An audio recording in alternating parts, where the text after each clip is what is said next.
Hello, this will be another update on the construction of my XPT, as seen there. So in the last video I explained pretty much what was going on, what I was doing, and what I had to do. And today, I've done it, or I've done part of it.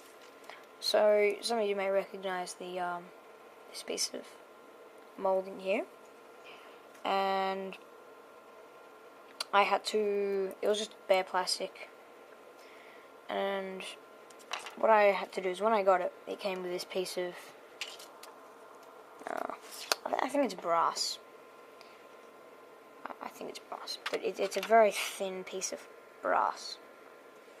And what I had to do is I had to cut a small part of it off and cut it out in the shape of where is it? Oh, well, I'll just use this. Cut it out in the shape of this piece here and glue it on here and solder a wire to it, which I've also done on the very side over there. Now the reason I have to do that is because the Afghan Bluebell uses, I don't even know what the term is, but a live chassis. I think it's a chassis. Or live base, which means that this pretty much acts as a giant piece of metal wire thingy, and like you have a current going through this at all time, and the motor would pick up the current from down there. But and that was how the wheels gave off power. So instead of having two prongs coming off either side, positive and negative, just so that little bit there, that little piece of metal there is positive, and this part here is negative. So it made it like you didn't need any wires or anything. They could just use these pieces of metal that clipped in places and did all funny stuff. So I have to create a wire terminal for this part here, and that's just done by putting it into here.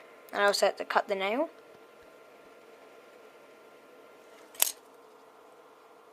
See if it focuses. There we go.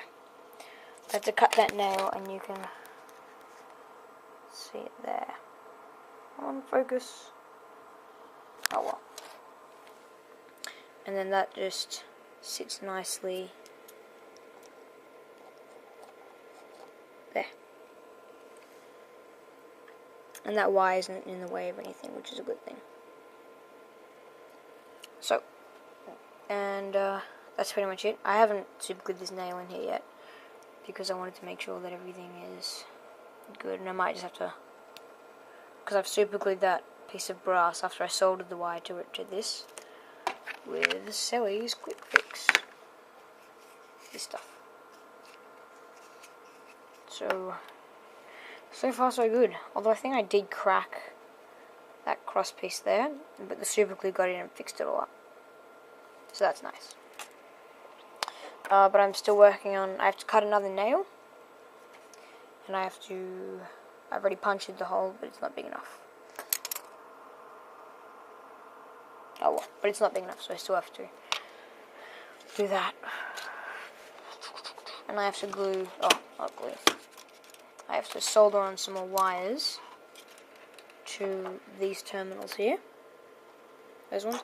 But I think, just to make things easier, I might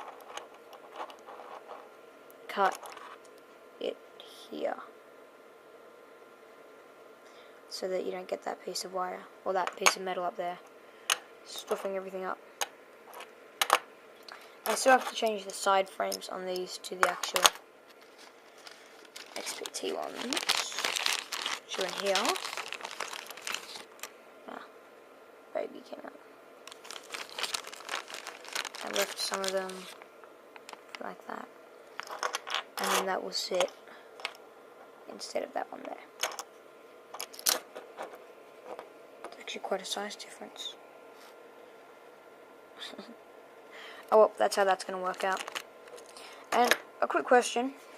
This is the trailing thing. This part here was made for a spud, so you'd cut that out, chuck a spud motor in.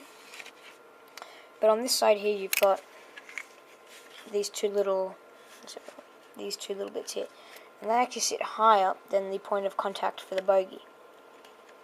So when I put these two on, this side sat lower and this side sat higher, or vice versa. And anyway, you ended up, instead of being nice and straight, it was like that, but a lot less. I was just using that as an example. So I'm not sure how it's supposed to be, but if you know, just comment below. And in the next video, or the one after, I'll announce what livery or I'm going to paint the XPT in. So thanks for watching.